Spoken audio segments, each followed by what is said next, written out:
అది అది వర్మ గారు అంటే ఇటు సార్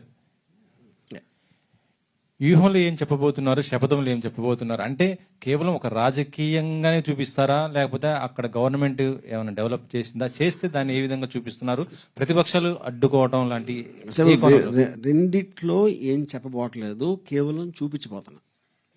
అదే ఏం చూపిస్తారు అనేది ఇప్పుడే చెప్పేస్తే ట్రైలర్ చూపించాక మళ్ళీ ఇంక సినిమా ఎందుకు చూడటం అంటే ఇప్పుడు క్లియర్ కట్ గా మీకు అర్థమవుతుంది కదా ఏంటి కాంటెక్స్ట్ అనేది. యా సో ఆబ్వియస్లీ అంటే వన్ లైన్లో చెప్పాలి అంటే వైఎస్ఆర్ గారు పోయినప్పటి నుంచి స్వేరింగ్ ఇన్ సెరమనీ వరకు ఫస్ట్ పార్ట్ ఉంటుంది, స్వేరింగ్ ఇన్ సెరమనీ నుంచి సిబిఎన్ గారు జైలుకి వెళ్ళే వరకు సెకండ్ పార్ట్ ఉంటుంది. సో ఓవరాల్ గా ట్రైలర్ లో చూస్తే రెండు ట్రైలర్లు మిక్స్ చేసిన దాంట్లో ఎక్కడా కూడా లోకేష్ కనిపించట్లేదు. మీకు అంత ప్రేమ ఉన్నప్పుడు లోకేష్ సీన్ చూపించాలి కదా. అంటే లోకేష్ నా దృష్టిలో దేవుడిని కించపరచకూడదు అలా చూపించి.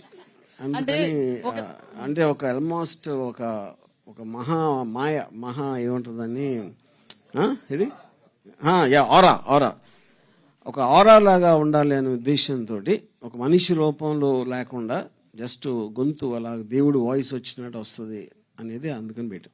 అదే ఒక సీన్ లో చంద్రబాబు పవన్ కళ్యాణ్ మాట్లాడుకుంటున్న సీన్ లో అంటే ట్రైలర్ ప్రకారం అన్నం కలిపేది లోకేష్ షాట్ ఏనాది? అది నాకు తెలియదు. అది మీరు అంటే అది పప్పనం తింటున్నాడు ఎవరో మరి పప్పనం, అందుకని ఇంకేం చెప్పను నేను. సార్ దేశం మొత్తం మీద